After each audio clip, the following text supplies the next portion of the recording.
Welcome to Show and Share. I'm Sue Landay, and I'm here today with Jim Kane, who is president, owner, founder of Teamwork and Team Play, and the creator of, I'm guessing, hundreds of training games, because I know he has at least 4 books that are filled with games and pages, and he's always creating new stuff. And Jim, it's great to have you together. Have you with me here today. Um, Jim and I most recently have kind of collaborated on producing a game called Team 10. Jim came up with the idea with a colleague of his named Guido, who he'll tell us more about. But it's a deck game, and it has a whole bunch of X's and O's, and we're gonna tell you a little bit more about it. But let me take a break and have Jim weigh in and tell you a little bit more about himself. Hi, folks. I'm Jim. I live near Rochester, New York, and this is wood cutting season for firewood. So I've been spending the last couple of days doing that stuff, which and it kind of brings me great joy. It's honest work. I don't know if you know what I mean, but like some days in the office, you're not really sure what you got accomplished. But when there's 2 racks of firewood, you feel like you've done something. My world is based on team building mostly, and I get to work with summer camp staffs, corporate groups, various entities. Last week, I was in Arizona helping out student councils that were getting together for what they called spirit conferences. I think I have hearing loss. It was probably one of the loudest events, and there were 6 of them in a row. But occasionally, I get an insight and a brainstorm. And a while back, a friend of mine named Guido Criminosity, Guido lives in Milan. And Guido works in a company with 5 people, and 3 of them are named Guido. So there's the tall Guido, the small Guido, and the other Guido. And my friend is a small Guido because he's not very tall. Anyways, he came up with a concept, and I just realized that the way he approached the problem, it wasn't so much about designing a new activity, it was, but as a certain way you can play. And so we incorporated that into these training cards. And the idea was I wanted to give people a chance to see, A, if they could do teamwork. But the second piece for me is I needed almost what I'd call an evaluation tool. The first time I work with a group, I kind of want to know, what skills they have. And by observing them as they play the game, I learn about them. I learn about their ability to plan before they start. I learn about their ability to handle adversity. There was a book that came out years ago called The Adversity Quotient that says when you hire people, look for the people that even when there's adversity, they're the ones that keep going. They're the ones that don't let things like that get in the way or stop them. And that's a strong skill. So in addition to playing the game, we added some adversity cards that occasionally require the group to reset or to change course.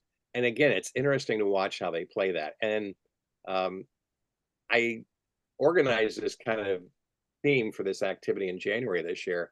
And we tried a couple of scenarios that really didn't work with audiences. They were confusing. And then we fine tuned it to the point where people were like, we like this. And so we've got more. And I think Sue's planning to share this. And partnering with Trainers Warehouse was great because it wasn't necessarily something I wanted to produce myself.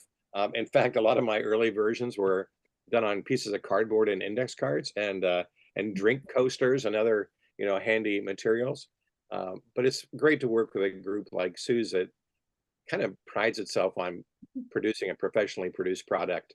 And Sue and And I I'd actually also played say, together.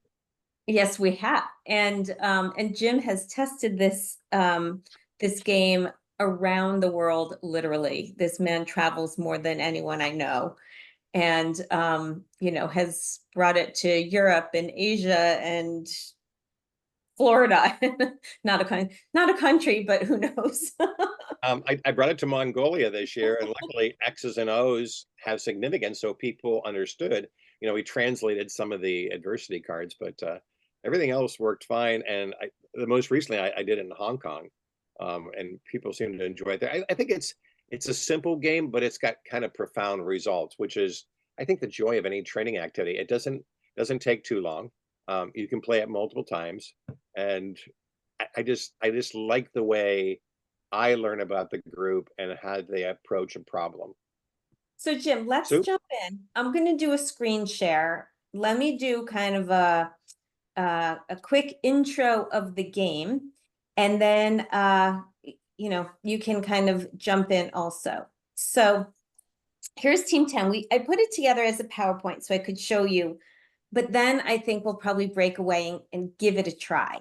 So it's a game of communication and collaboration and assessment, as Jim said.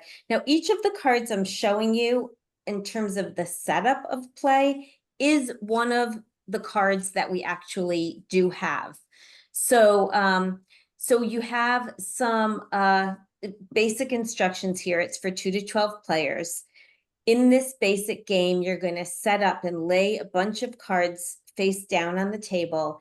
And then as people are playing, each player on the team will flip 2 cards over. And they'll either flip them up or face down, but only 2 cards per player per turn. Their goal is to reveal 10 cards with all X's or all O's.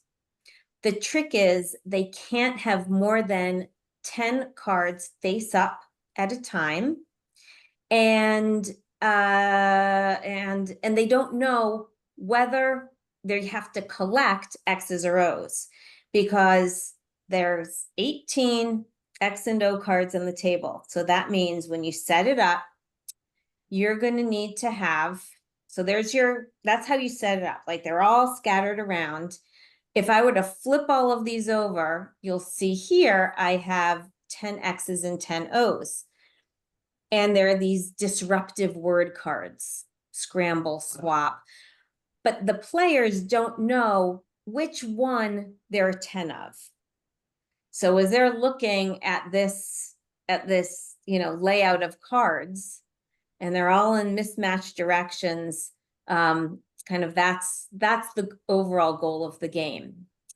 10 X's, 8 O's. We do in the deck give you about 11, not about, we give you 11 of each. So if you lose a card or two, you're okay. And you can choose whether you want the set of 10 to be X or O. So if people are playing a second time, they don't know which it's going to be. So we thought it was important that you have the ability to kind of flip-flop that. There are included in deck 3 sets of rules cards so that you can set them about the table. So just to review the rules, the player can flip only 2 cards face up or 2 cards face down in each turn. Player cannot turn one face up and the other face down. So it's either both up or both down. Go And ahead, people Jim. ask that all the time. Yeah, so these rules help both the players and the facilitator. Each card must remain in the same general location unless instructed otherwise. So this means like they can't turn it up. If it's an X, set it off to the side. If it's an O, the other side. Has to kind of be in the same general position. They can rotate them. I'm telling you, you may or may not choose to share that, but that that could help them. Maximum, I mentioned this before, maximum of 10 cards are face up at any one time. If a word card appears, they have to follow the instructions on that card, and I'll show you what those are momentarily. And they have to take turns flipping so that everyone on the team has a turn. And they only communicate during the game with verbal communication. They can't take notes, they can't draw, they can't take pictures, they can't cheat. And again, the game ends when there's exactly 10 cards with the same symbol face up. So here are the word cards. So move it means that everyone around the cards, whether they're on the ground or standing by a table, has to move to a new position. So they're getting a new perspective of the cards. With swap 2, they're swapping positions of any 2 cards that are currently face down. Scramble means they have to scramble all of the cards on the table. The face-up cards can remain face up, but you know, that's what happens. And kaboom means they have to turn all of the cards on the table face down immediately. So this is what it'll kind of look like. So there's two O's.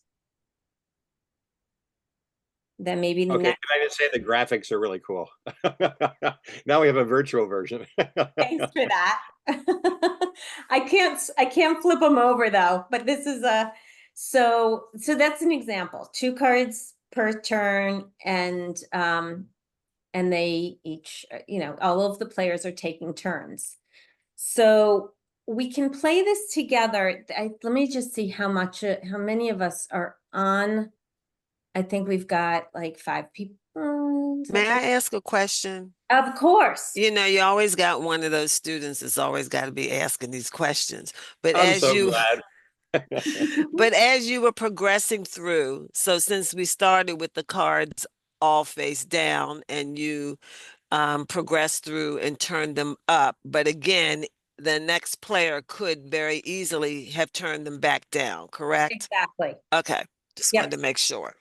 Yes. Although discussion is, there's some pre-play planning that goes on with the group. Like some groups will Yeah, say, it for should example, be. we want to start on the left side and move this way. And so, encouraging people to say, well, which cards do you think I should turn? Or how about if I turn, and at some point you can imagine they have to make the big decision. Are we going after X's or O's? And the fact is, they may not know at that point. They may only have like, 6 of one and 4 of the other. That's not enough to tell which one's the right one yet. So if you've ever had a group that, has a long-term project and they have to make decisions without knowing all the information, this is relevant. So Jim, do you instruct them to take a few minutes to talk about their strategy, or do you suggest that they just I kind of do. right away? Well, the thing is, some groups just like to begin, but I like to, say, let's spend a minute or two before we start and just talk about the plan so everybody's on the same page. And what Yeah. that does is you get a lot more unity in the team because everybody knows the plan rather than, oh, I didn't know what was going to happen. So, and the thing is, I like the multiple rules card because people are always going to ask, can we do this? And I just refer them to the rules card. And if Mhm. the information is usually there, I've never had somebody ask a question that wasn't already spelled out on the rules card. But Which again, when gives we you the play through here, you're going to get a chance to opportunity. see this in action. And I'm sorry, the rules, having them rely on the rules allows you to look at multiple groups if you have multiple teams playing, I assume, and also see how they deal with, not having information, right? Can I just ask 2 more questions? Of course. Sorry. Do you ever project the rules on a larger screen rather than simply having 3 of the cards down on the table with whatever they're doing?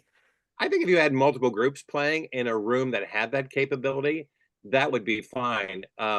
There's an online facilitator handout you can download that's part of this package. It's a QR code, and that's an 8.5 by 11 sheet, so it's a little larger. If that helps some of your readers who maybe would like bolder print. We can also make available a large set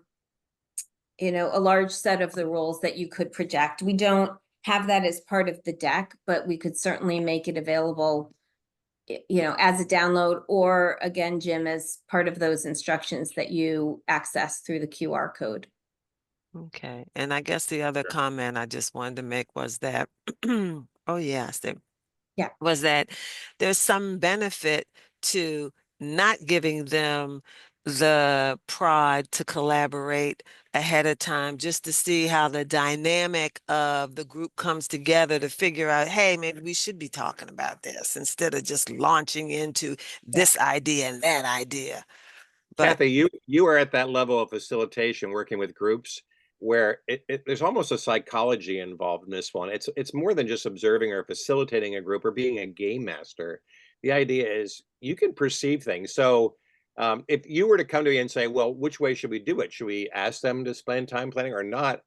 The answer is really simple. You should try both and see which way gives you the result you want from the group. Because sometimes groups that just jump right in run into problems later on. They're like, oh, we should have thought about this before we got here. So that's just some of the valuable outcomes that come from watching a group perform this activity.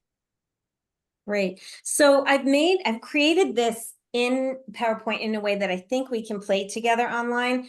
If you're up for playing, please unmute yourself so we kind of know, and we can look at our gallery of players and try it together.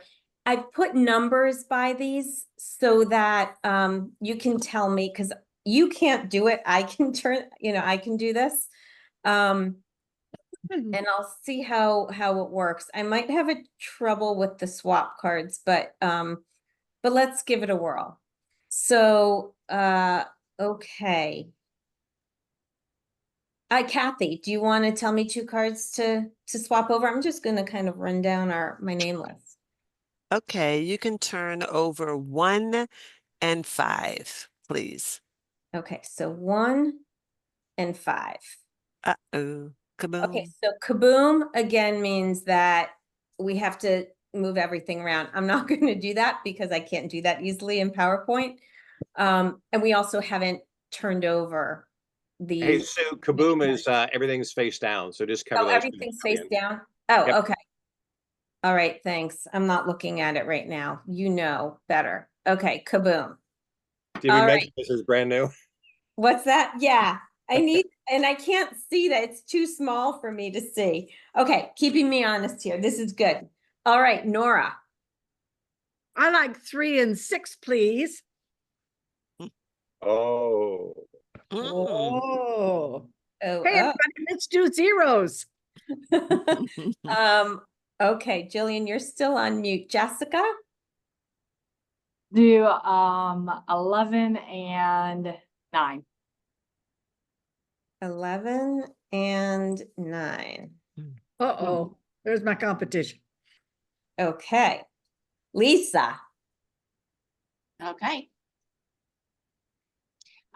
Let's do 13 and 5. Oh, kaboom. Okay. Everything's face down again. Now, at this point, some people are trying to remember where things were. Mhm. Don't Right. hit 5. Oops, hold on. I need to move this to the front. You should know that Sue pulled this PowerPoint together yesterday. So to give her kudos for making this happen. Okay. Yeah, and some people will try to remember, where the word cards are at. And that's why I added the word scramble. Uh-huh. And there's also another one, I think Sue called it move it, where people have to move to a different location on the table because it changes your perspective and you lose track of the fact that, oh, the X's were here and the O's were over here. And I mentioned to Sue, I had a university experience this weekend, and there was a 4th-year math major with a photographic memory. And she said, let me scramble them. And when we got done, she went back and tapped on every card and told people what it was. Uh-oh. Because she had that kind of a memory. It was like, oh my gosh. Was she using the cards that had like the cereal boxes? So could she remember based on that? Or was it she was using this deck, Sue. This deck. Oh. Yeah. She was, she had geographic awareness, but most of the time that doesn't happen. And sometimes people will try to remember 2 or 3. The idea was I wanted the adversity to happen because how often do we work on a project and all of a sudden we find out, oh, the vendor can't supply it in time, or we're missing a critical resource and we can't get it until January of next year. So all these little adversarial things happen. And I want to see what happens to a group. Now, if you start, like in the case of Kaboom, we hit that one twice. I'll bet we won't lift it over a 3rd time though, because now people remember where it's at, and they have organizational memory and they get better as they go along. Okay. Lorraine. Are you there? Can we talk across the board to our teammates also? Of course, go for it. I mean, if somebody turns something over, can I say to them, okay, remember 1 and 9 and 10 and 11 are the X's? Yeah. Okay. Right. Another thing that you could do is you might say, oh, 2 wasn't, oh, let's straighten that one out. You know, let's have our X's, I'm not remembering where they are, but let's turn, like when we put them back, when we turn them over again, we could make choices as a team. Now, that's not going to help necessarily if we have to turn them back over or scramble or whatever, but those are other strategies that your team might come up with. Right? Okay, thank you. Okay, and do you guys want to strategize before we go on? Yeah, we can. Okay. One strategy that kind of works is people go until they get 10 cards and then they strategize at that point. Because until then, we really don't know what we've got to work with. So just as quickly as you can, let's just kind of take So turns. how about Sue? I'll pick 12 and 13.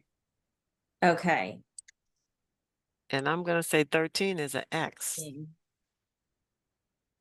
I hope. Yes. Okay.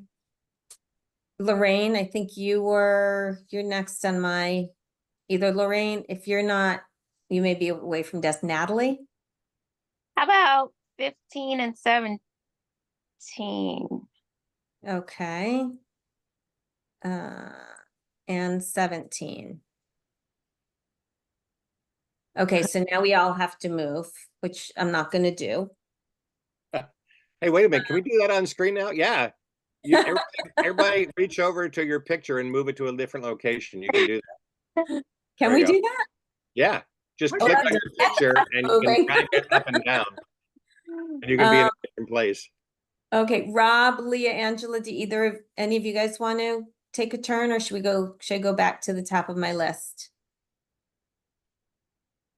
Okay, Kathy. And I can just refreshing my recollection about the rules. So can I turn one down and one up, or they have to both be the same thing?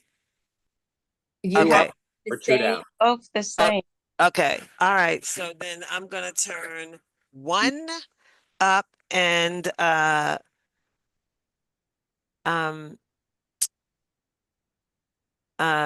9 up. okay. Okay, And Sue, I just joined, so I'm kind of catching up. we're trying to figure out whether there's 10 X's or 10 O's. We can only have 10 face-up cards at a time. So there's 10 of one and 8 of the other. Of X's and O's, we don't know which is which. Okay. Nora. Well, I recall that 3 and 6 are zeros, and we have 3 X's, so I'm not going to choose 3 and 6 because we got more X's than O's right now. So what the heck? How about 16 and 22? Those are the outliers. And sorry, I have to keep changing where my pictures are.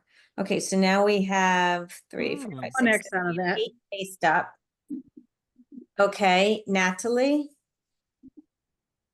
I'll go with 20 and 21.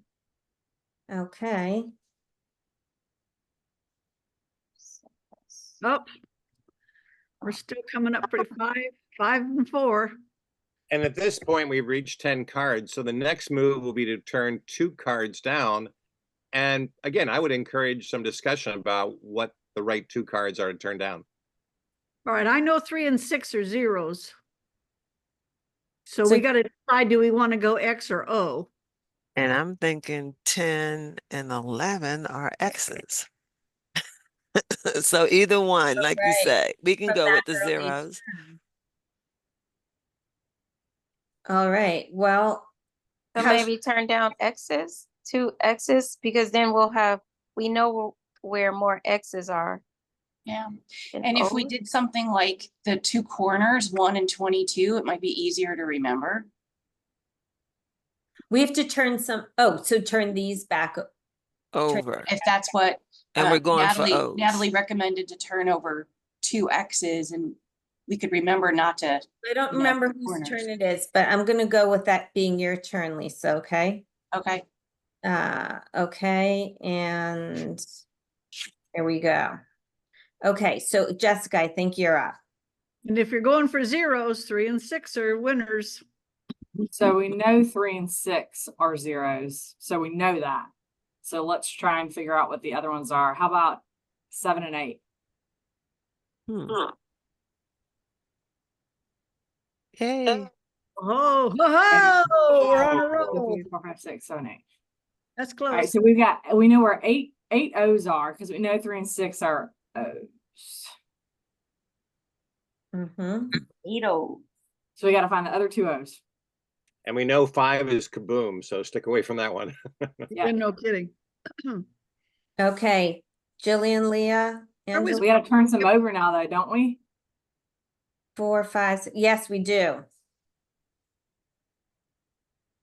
Okay, so I'll Can we pick turn the middle 17 one? and 21 to be turned over. 17 and 21. Oh, Lord. So we Okay. should remember 17 also, right? And you guys remember that normally these aren't numbered, it's just positional. But I needed a way for you guys to tell me what to do. Fair We enough. appreciate the numbers. That's clever. Okay, Kathy? Okay, we said 3 and 6 were the zeros. We decided we're going for X's or we're going for O's. I thought we O's, we're going for O's. were going for I think O's. so, too. Yeah. Got And we more know O's. 3 and 6 are O's, and the suggested strategy was to leave those, I thought, and try to find the other O's. Okay. So I Someone scrambles them. don't want to scramble them. I'm good. Whatever you turn over, let's see what happens. Yeah, I'm inclined to go for the safe, the 3 and the 6. But wait a minute, hold it before you do. Let me go. All right, I'll do 18 and 2.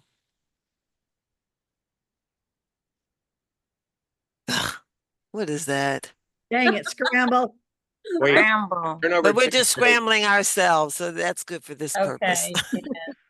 I'll put myself back at the. Oh, there it is.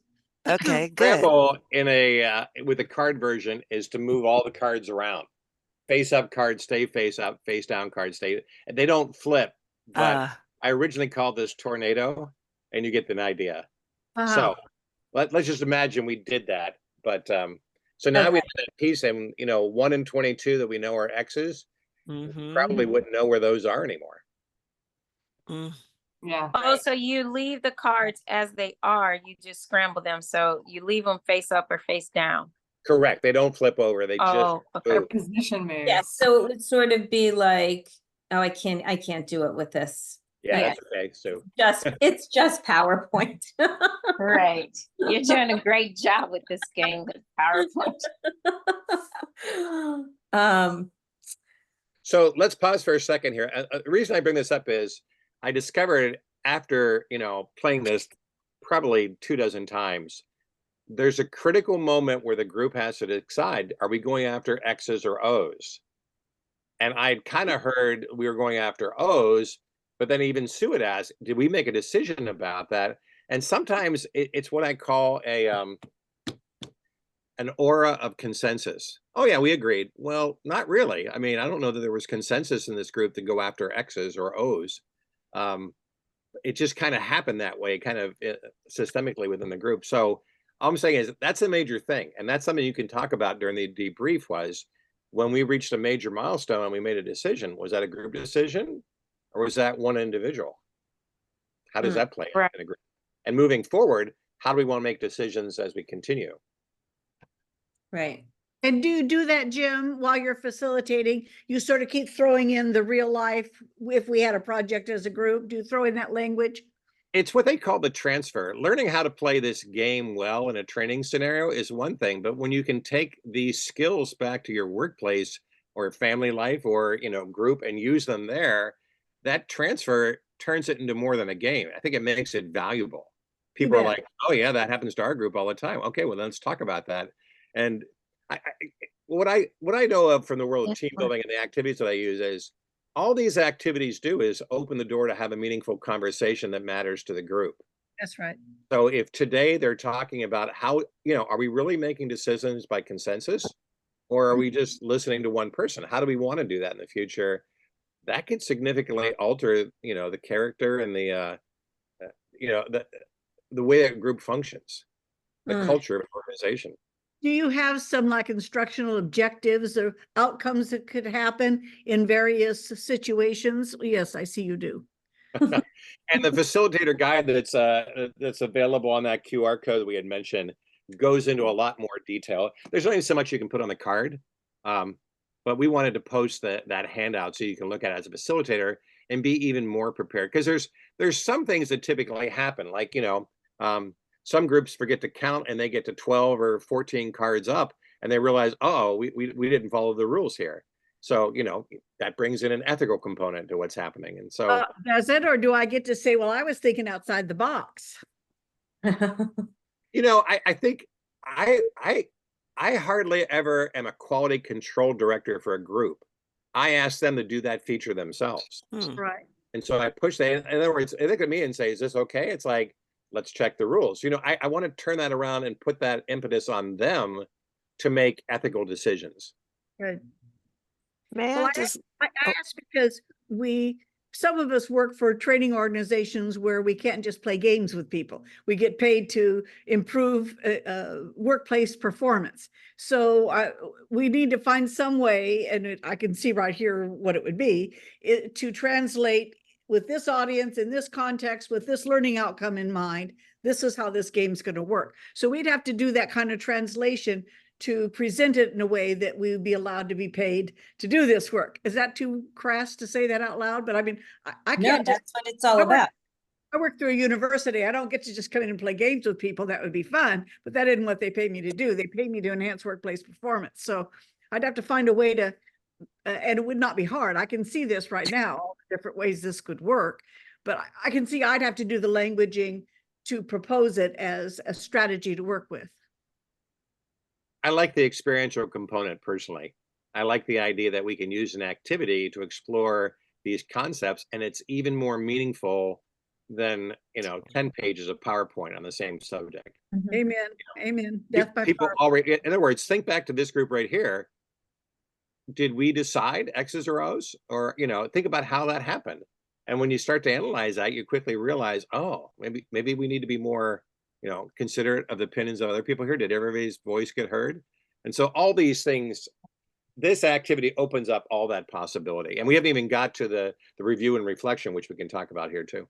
I think Kathy has a question first. okay, I was going to type it, but I guess I misunderstood Nora's point, because I thought you were asking whether the takeaway or the discussion about takeaways happens in the midst of the game, or does it happen after the game is over and we are debriefing?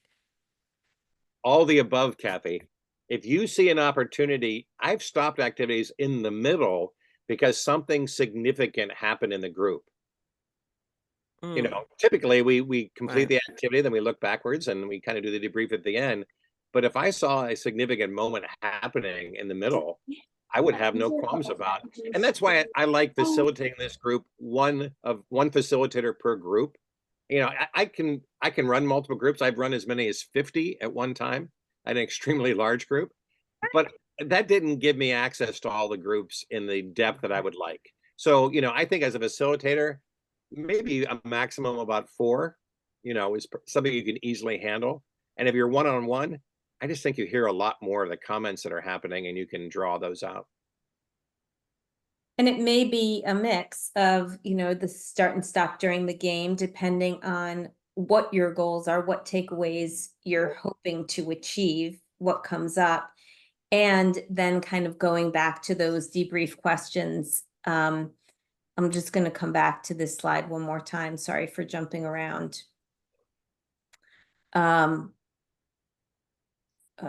Slideshow.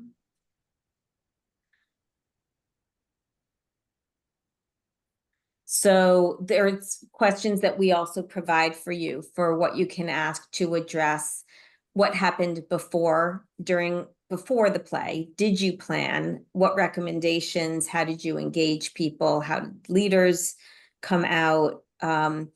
Questions that address what happened during the course of play, and then after, how do we take it forward? So a lot of the things that we've just been talking about right now. Jim refers to this as the Bermuda Triangle, BDA, which is the airport code for Bermuda, hence the Bermuda Triangle debrief.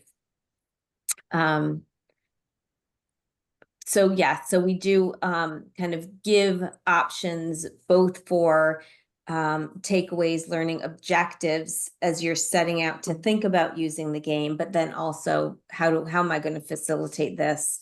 What questions should I ask to draw this out? And we will continue because it's just a PDF online. We can continue to update those facilitation notes as, let's say Nora says, oh, I've used it for this, and that's not in the notes yet. Geesh, we can just add those and continue to update it, make a kind of a living document. So what else? What other questions do we have?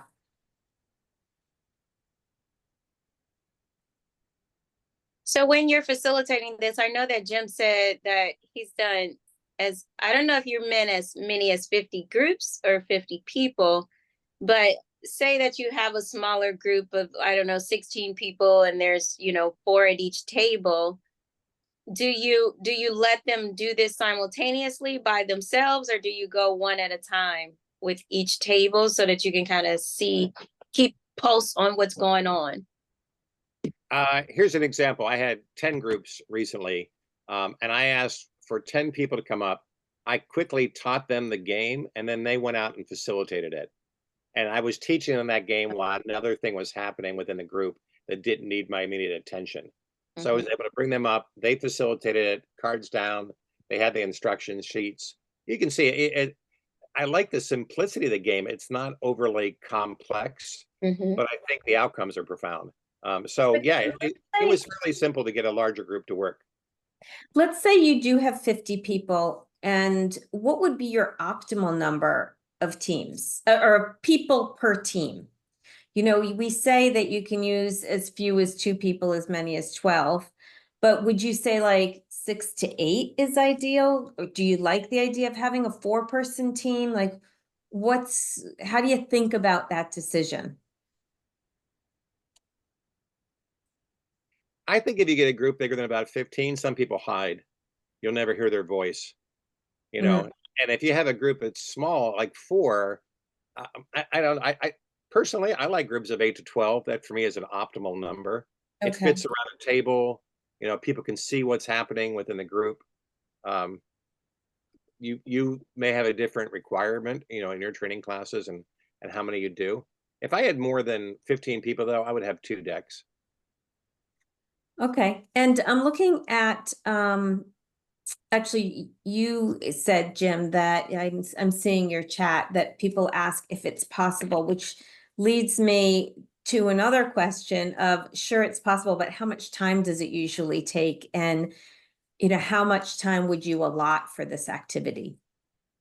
I would say it takes, on average, about 10 minutes. And that's the planning time and the actual flipping over the cards. And then they're ready for the debrief.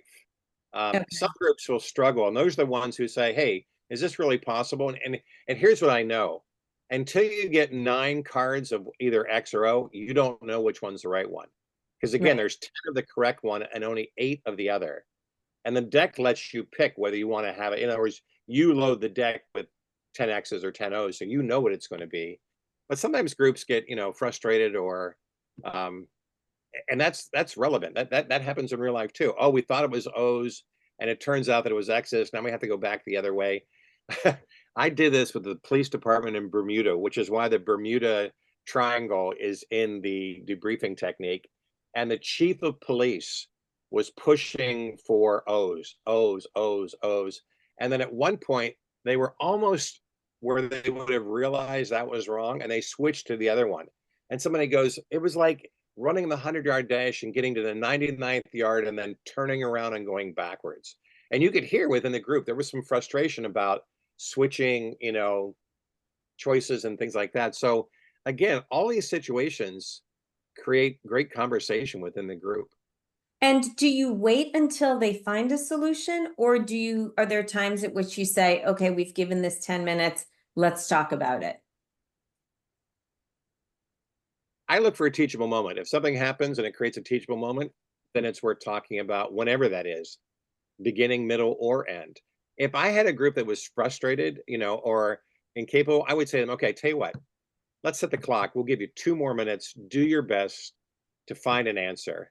And then after 2 minutes, because that helps some people who are like, how long is this going to go on? But the truth is, I've never had a too long scenario on this one where it's like they never actually got to where they were going. It's not that complicated. If they figure out, oh, it's not the O's, let's go for the X's, they pretty quickly get there. Got it. What else was in that facilitator's guide? You mentioned a third thing besides the takeaways and the one you showed. I'm going to see if I can bring it up right now. Give me just 1 I second. think we put in some pictures of actual groups doing it in there, which will give you an idea of group size and settings. A round table. I haven't put those in yet. We probably will, Jim, but Okay. because we don't have pictures of people using the deck right now. We only have pictures using the cardboard cereal boxes. I kind of wanted to wait on, but here's what, sorry, you can see this, right? Yes. Okay.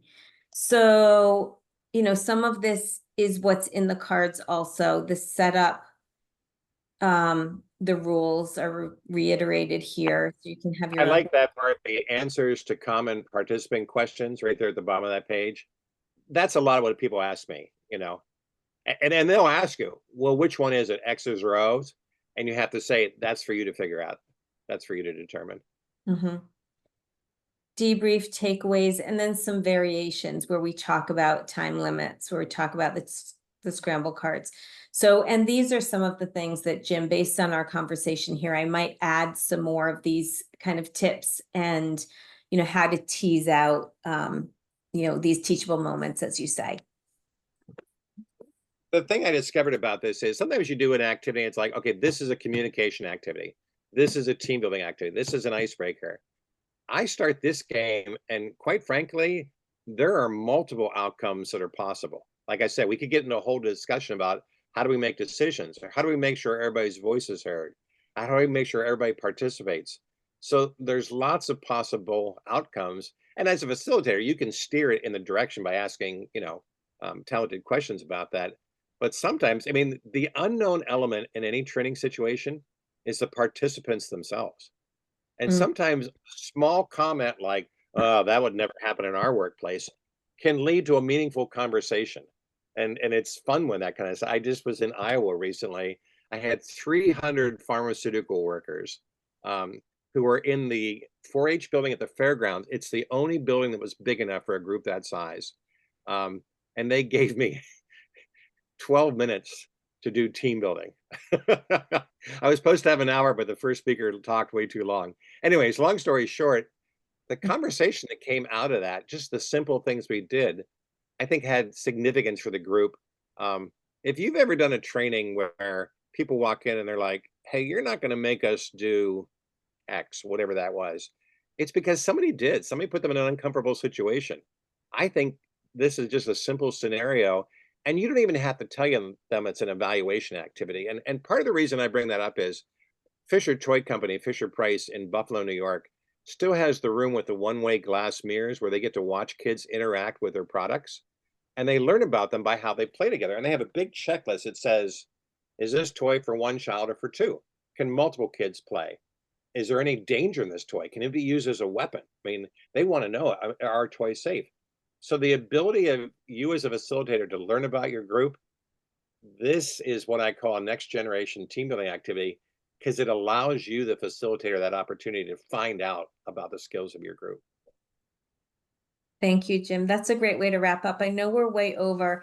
I'm going to stay on, as will Jim, for the next few minutes. I've also put in the chat links to both the game on our website and those facilitation notes. And I'm going to like comb through all of the tips that you just shared with us during this session. I'm going to add those into those facilitation notes because I think there's so much rich sharing and conversation. I want to make sure I capture it all. But with that, let me say thank you to everybody. And it's another great session, great questions, great sharing. I'm going to turn off the recording, but feel free to stay on. But thank you all. Thank you, Jim.